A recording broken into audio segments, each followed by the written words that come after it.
गरुड़ जी ने जो 7 प्रश्न काकभुसुंडी जी महाराज से पूछे थे उसका वर्णन करते हुए गोस्वामी जी लिख रहे हैं। प्रथम ही कहू नाथ मति धीरा, प्रथम ही कहू नाथ मति धीरा, सबते दुर्लभ कवन शरीरा, बड़ दुख कवन कवन सुख भारी, सोयु संक्षेप ही कहू विचारी, संत असंत मरम तुम जानो, तिनकर साज सुभाऊ बखानो, कवन पुण्य श्रुति कवन पुण्य श्रुति विदित विशाला, कहु कवन यग परम कराला, मानस रोग कहु समुझाए, तुम सर्वज्ञ कृपा अधिकाए। सबसे दुर्लभ कौन सा शरीर है, सबसे बड़ा सुख क्या है, सबसे बड़ा दुख क्या है, संत और असंत के स्वभाव क्या है, कौन सा पुण्य सर्वोत्तम है और कौन सा पाप अत्यंत भयानक है, मानस रोग क्या होते हैं, हे कृपाल आप हमको समझाइए। काकभुसुंडी जी महाराज कह रहे हैं कि तात सुनहु सादर अति प्रीति, मैं संक्षेप कहूँ ये नीति। हे तात आदर के साथ सुनो, मैं बहुत संक्षेप में यह वृत्तांत बता रहा हूँ। नर तन सम नहीं कवनि देहि, जीव चराचर जाचत तेहि, नरक स्वर्ग अपवर्ग निसेनी, ज्ञान विराग भक्ति सुख देनी। यह मनुष्य शरीर सर्वोत्तम है जिसकी याचना चराचर जगत के सभी जीव करते हैं। यह शरीर ही स्वर्ग और अपवर्ग के सुख की सीढ़ी है। ज्ञान और वैराग्य भक्ति का सुख देने वाली है। असो तनुधारी हरि भजहि न जे नर, सो तनुधारी हरि भजहि न जे नर, होई विषय रत मंद मंद तर, कांच किरीच बदलेते लेहि, करते डारी परसमनि दें।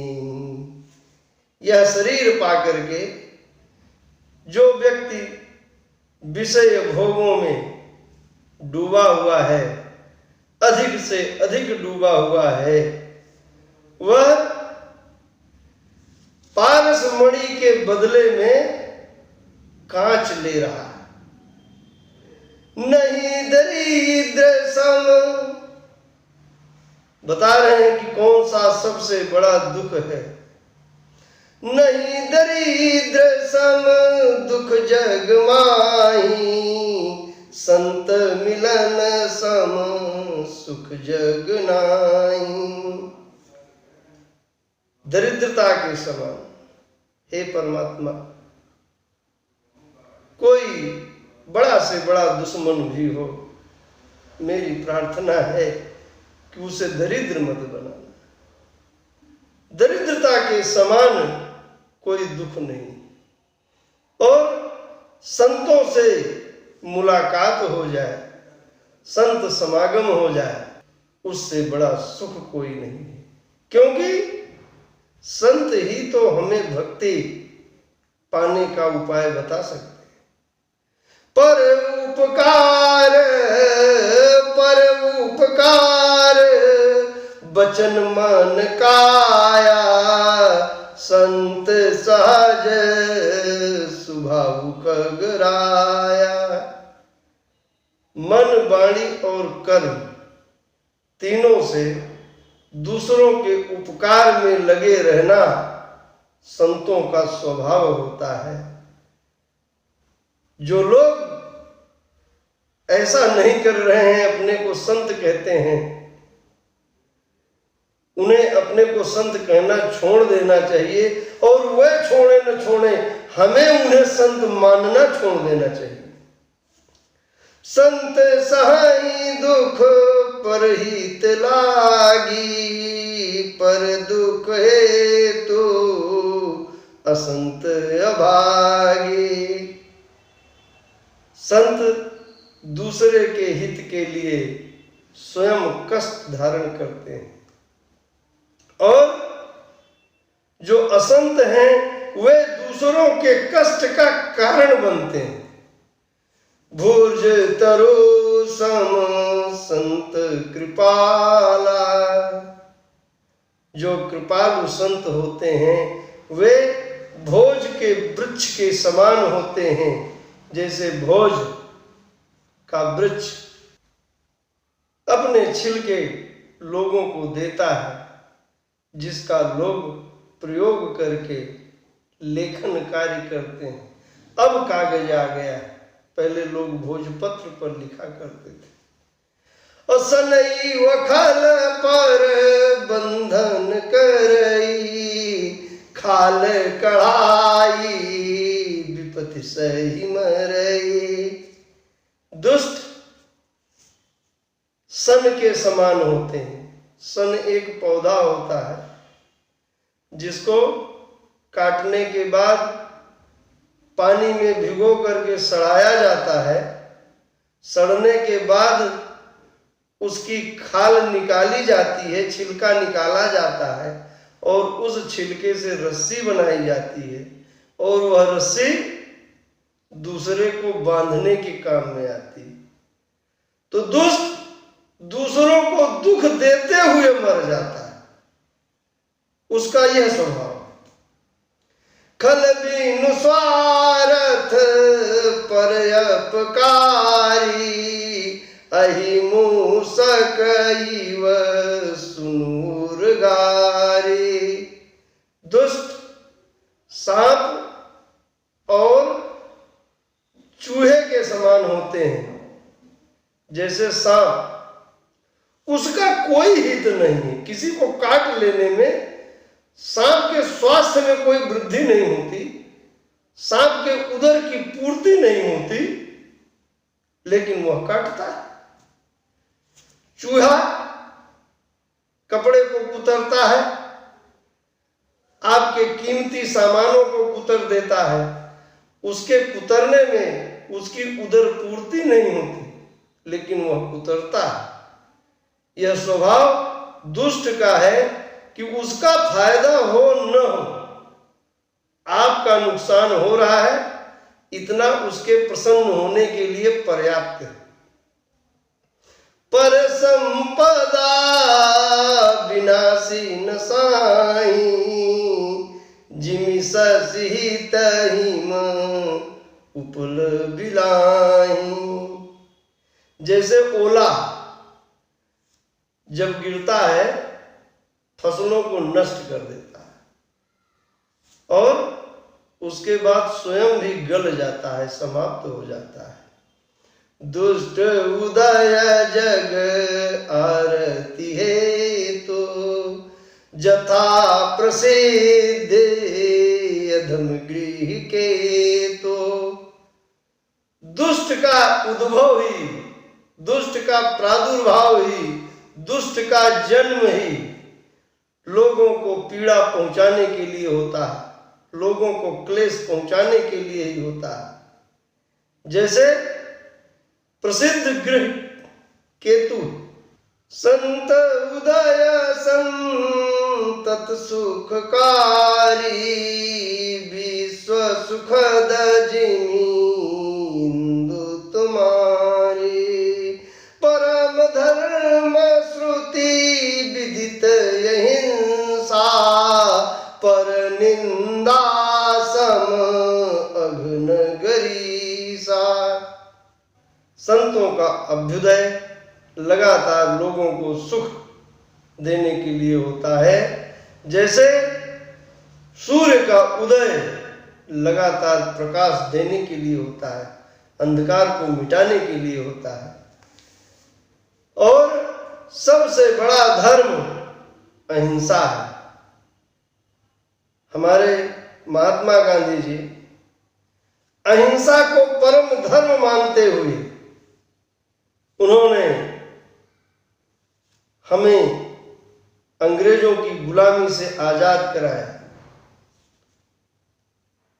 हिंसा का रास्ता कहीं से कहीं तक उचित नहीं, लेकिन कुछ लोग इसे ही सही मानते हैं, ठोक दो। और दूसरे की निंदा के समान कोई पाप नहीं, जो कि हम लोगों को बड़ी प्रसन्नता देती है। जब किसी की निंदा करते हैं, किसी की निंदा सुनते हैं, तो इतना आनंदित हो जाते हैं जैसे लगता है कि पता नहीं क्या मिल गया। और निंदा रस नामक अध्याय भी हमने पढ़ा है। निंदा रस से अच्छा और स्वादिष्ट रस की उत्पत्ति आज तक हुई नहीं। और काकभुसुंडी जी बता रहे हैं कि इस रस को पीने से बड़ा कोई पाप नहीं, इस रस को उत्पन्न करने से बड़ा कोई पाप नहीं। जब मैं इन पंक्तियों को पढ़ रहा हूं तो मैं अपने अंदर आत्मावलोकन कर रहा हूं, कितना आनंद लिया है मैंने। और इसको पढ़ने के बाद मैं अपने में सुधार करने का प्रयत्न करूंगा। हर गुर निंदक दादुर होई, जन्म शास्त्र पावतन सोई। दुज निंदक बहु भोग नरक करे, जग जनमई बायस शरीर धरी। भोलेनाथ और गुरु की निंदा करने वाला मनुष्य मेढक होता है और कई जन्मों तक उसी योनि में रहता है। ब्राह्मणों की निंदा करने वाला बहुत प्रकार के नरक को भोगने के बाद कौवे का शरीर धारण करता है। सुर श्रुति निंदक जे अभिमानी, रव रव नरक पुरहिते प्राणी। देवता और वेदों की निंदा करने वाले रव रव नरक में पड़ते हैं। होहि उलूक संत निंदारत, मोह निशा प्रिय ज्ञान भानुगत। संत की निंदा करने वाले उल्लू होते हैं।